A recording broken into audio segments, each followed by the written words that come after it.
মাননীয় প্রধান উপদেষ্টার সফরসঙ্গী হয়ে ব্যাংককে বঙ্গোপসাগরীয় বহুমুখী আর্থিক এবং প্রযুক্তিগত উদ্যোগ সম্মেলনে অংশগ্রহণের সম্মান আমরা লাভ করেছি। সেখানে থাইল্যান্ডের জাতীয় দুর্নীতি দমন কমিশনের সাথে bilateral cooperation on preventing and fighting corruption সমঝোতা স্মারক আমরা স্বাক্ষর করেছি। সমঝোতা স্মারকে বর্ণিত নানা ধরনের সহযোগিতা এবং প্রাতিষ্ঠানিকভাবে আমাদের উভয় দেশকেই সক্ষম এবং শক্তিশালী করে তুলবে। আমাকে থাইল্যান্ডের একজন সাংবাদিক জিজ্ঞেস করেছেন মোমেন কমিশনের প্রধান বৈশিষ্ট্য কী। তো মোমেন কমিশন এটা দুর্নীতি দমন কমিশন, তারা হয়তো সেভাবে বলে থাকে। আমি বলেছি এখনও সাংবিধানিকভাবে আমরা স্বাধীন প্রতিষ্ঠান না হলেও আমরা এ পর্যন্ত সম্পূর্ণ স্বাধীনভাবেই কাজ করে যাচ্ছি এবং আমাদের প্রধান সহায়ক শক্তি আমাদের সাংবাদিকরা। সম্প্রতি প্রকাশিত একটি ছোট সংবাদ কণিকার প্রতি আমাদের দৃষ্টি আকর্ষিত হয়েছে। তাতে বলা হয়েছে দুর্নীতি দমন কমিশনের দায়েরকৃত মামলায় দুর্নীতির অভিযোগে অভিযুক্ত মিস টিউলিপ সিদ্দিকী বিলেতে আইনজীবীর পাঠানো পত্রের জবাব আমরা দিইনি। স্কাই নিউজের সূত্র উল্লেখ করে উক্ত অভিযুক্ত বলেছেন দুর্নীতি দমন কমিশন তার সাথেও যোগাযোগ করেনি। অনুগ্রহ করে লক্ষ্য করুন, দুর্নীতির অভিযোগ উড়িয়ে দিতে পারেননি বলেই ব্রিটেনের দুর্নীতি নিবারণের দায়িত্বপ্রাপ্ত মন্ত্রী মিস টিউলিপ সিদ্দিক সে দেশের প্রধানমন্ত্রীর প্রবল সমর্থন সত্ত্বেও পদত্যাগ করতে বাধ্য হয়েছেন। দুর্নীতি দমন কমিশন তার আইনজীবীকে এবং আইনজীবীর মাধ্যমে মিস টিউলিপ সিদ্দিকীকে ইতিপূর্বেই জানিয়ে দিয়েছে সম্পূর্ণভাবে দালিলিক প্রমাণের উপর ভিত্তি করেই আদালতে দুর্নীতির চার্জশিট দাখিল করা হয়েছে।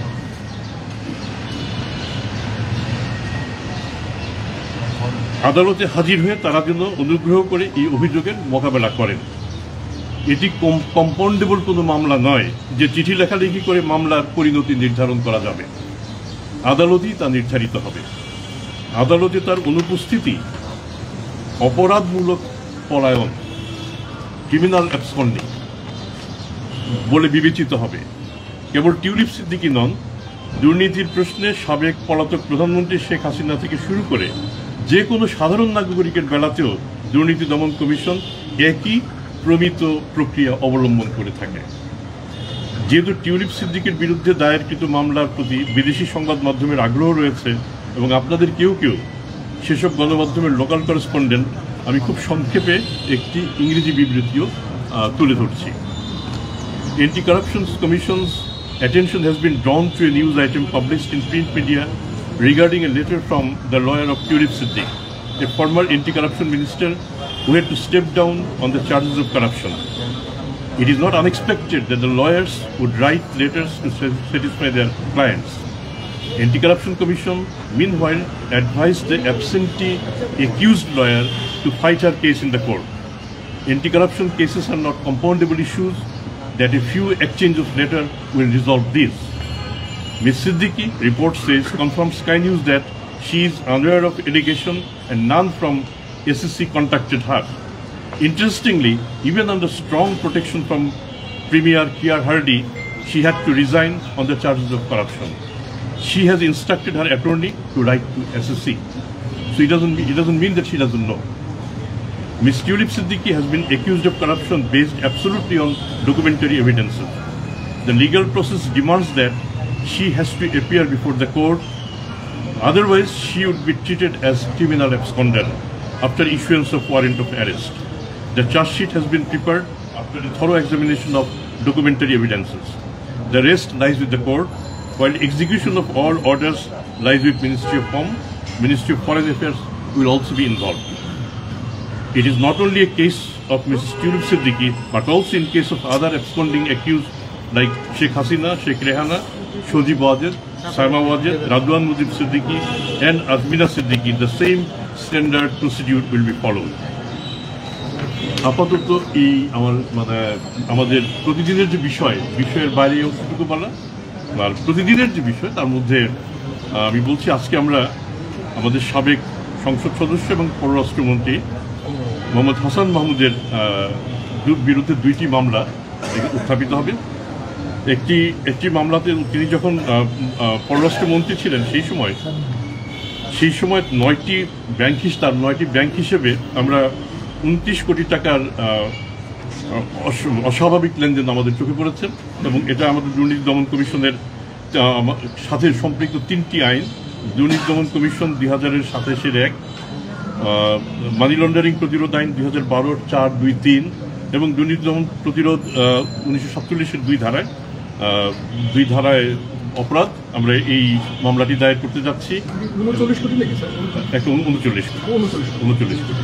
আর দ্বিতীয় মামলাটিতে মূলত তার স্ত্রী নুরান ফাতেমা এবং সেই সাথে তিনিও অভিযুক্ত। কিন্তু এখানে দেখা যাচ্ছে 56টি অ্যাকাউন্টে 683 কোটি টাকার অস্বাভাবিক লেনদেন পরিলক্ষিত হয়েছে, এবং তিনি যখন পররাষ্ট্রমন্ত্রী ছিলেন সেই সময় এই ঘটনাটি ঘটেছে। আমরা এই দুটি বিষয় আমরা বিবেচনায় এনেছি, আমরা মামলা দায়ের করতে যাচ্ছি। আমরা আপনাদের সবার সহযোগিতা কামনা করি। আপনারা যেভাবে দুদককে কাভার করে যাচ্ছেন, এটা যদি অব্যাহত থাকে, আমার ধারণা মানে বাংলাদেশে যে এরা অনেকেই আমার পরিচিত, বাংলাদেশে সম্ভবত আর কোনো প্রতিষ্ঠান এতটা গুরুত্ব পাচ্ছে না। এটা আমি আবার এবার কৃতজ্ঞতা প্রকাশ করছি সবার কাছে। অনেক ধন্যবাদ। স্যার, একটা প্রশ্ন আছে আপনার মানে কথা প্রসঙ্গে আর কি, যে টিউলিপ সিদ্দিকের বিষয়টা এসেছে। যেমন রাজুকের প্লট দুর্নীতির মামলায় যেখানে টিউলিপ সিদ্দিকি ওখানে প্লট গ্রহণ করেনি, কিন্তু তিনিও আসামি হয়েছিলেন। তো এই বিষয়ে কোনো পক্ষ থেকে আপনাদের অংশীজন যারা আছে বা বিভিন্ন মানে সমালোচক যারা আছে দুদকে, তারা এই জায়গায় সমালোচনা করছে যে যেহেতু তিনি ভোগ করেননি, সেক্ষেত্রে উনি আসলে কিভাবে আসামি হতে পারেন। আমি আবার বলি, আমার বিরুদ্ধে যদি কি অভিযোগ আছে, আমার প্রথম কাজ হবে অস্বীকার করা না আমি অভিযোগ করি। আমার যারা আইনজীবী তারাও বলবেন যে এখানে অভিযোগের তার কোনো সম্পৃক্ততা নেই। এটি হচ্ছে এক পক্ষের ভাষ্য, কিন্তু আরেক পক্ষ, আমি যদি অভিযোগ করে থাকি, আমার দায়িত্ব হচ্ছে এটা প্রমাণ করা যে তিনি অভিযুক্ত। আমরা সম্পূর্ণভাবে ডকুমেন্ট আমাদের হাতে নিয়ে আমরা কাজটা করেছি। আপনি যে প্রসঙ্গটা বললেন, এটা যদি আমরা বিবেচনা করি, তাতে আরও একটা মামলা হতে পারে। আপনি জায়গাটা হাতে না নিয়েই অত্যন্ত স্পষ্টভাবে অসৎভাবে আপনি এই জায়গাটাকে হস্তান্তর করেছেন, তাহলে এখানে কিন্তু দ্বিতীয় আরেকটা মামলা আছে, যে মামলাটা আমরা এখনো করিনি। ধন্যবাদ স্যার। একটা প্রশ্ন স্যার, আমি তার হচ্ছে বেটিং নিউজের কাজ করি স্যার। স্যার, আপনার 5 আগস্টের পরে কি করলেন, কতটা নিশ্চয়ই বেশি দিন করেছেন। 5ই আগস্ট স্যার একটু আমি কি বলি, সেটা হচ্ছে স্যার, আমরা দেখি সাধারণত এর আগেও দেখেছি স্যার, দুর্নীতি দমন কমিশন মামলার আসামিদের গ্রেপ্তারে অভিযানগুলো বেশ জোরসোরভাবে পরিচালনা করে। ট্রাপ মামলাগুলো থাকে একদম নাই বললে চলে। স্যার, দুর্নীতি দমন কমিশন আসামি অনেকেই বিদেশে পালিয়ে গেছে স্যার, বিশেষ করে সাবেক প্রধানমন্ত্রী সহ তার আত্মীয়স্বজন, যাদের বিরুদ্ধে আপনারা মামলা করেছেন। স্যার, আমরা দেখেছি আপনি ডিস্ট্রিক্টে ছিলেন, সেখানেও প্রধান উপদেষ্টা নরেন্দ্র মোদীর কাছে শেখ হাসিনাকে ফেরত চেয়েছেন।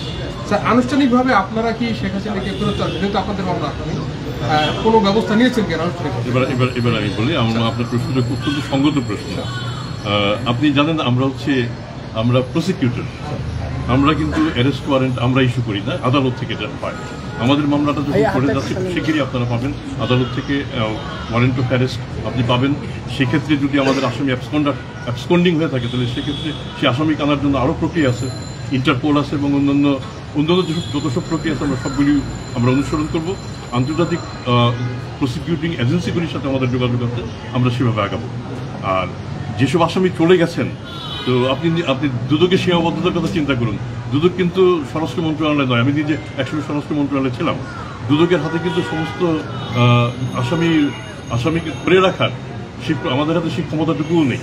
তবে আমরা চেষ্টা করছি, যখনই আমাদের হাতে সংবাদ আসছে, আমরা চেষ্টা করছি স্বরাষ্ট্র মন্ত্রণালয় এবং অন্যান্য এজেন্সি যারা আছে, তারা যেন এই আসামিকে কিংবা অভিযুক্তকে দেশ থেকে বের করতে না দেন। এরকম বেশ কয়েকজন এখন আমাদের হিসেবের মধ্যে রয়ে গেছে। মানে সেক্ষেত্রে কি স্যার আপনারা গ্রেপ্তার অভিযানটা কি আবার শুরু করার চিন্তা ভাবনা করতেছেন? একদম নাই স্যার, অনেক গ্রেপ্তার ছিল, দুদকের আসামি বাইরে থাকতে পারবে। প্রথমত দুদক নিজে কিন্তু একটা পুলিশি প্রতিষ্ঠান না, দুদককে অন্যান্য প্রতিষ্ঠানের সহায়তা নিয়ে কাজ করতে হয়। এখন আমরা আমরা সবাই মোটামুটি জানি, মানে বড় বড় আসামিদের কে দেশে আছে, কে দেশে নাই, এটা আমাদের অজ্ঞাত না। সেক্ষেত্রে যারা দেশে নাই, তাদেরকে একটা আন্তর্জাতিক প্রক্রিয়া অবলম্বন করে ফিরিয়ে আনা, যেটা একটা কঠিন প্রক্রিয়া, এটা আমাদের স্বীকার করতে হবে। আর যারা দেশে আছেন, তাদের প্রতি আমরা কতটা সদয় কিংবা কতটা নির্দয় কিংবা কতটা অবজেক্টিভ, আপনারা সেটা বিবেচনা করবেন। আমরা চেষ্টা করছি আমাদের ক্ষমতার মধ্যে যতটুকু সম্ভব আমরা তাদেরকে ধরার চেষ্টা করছি।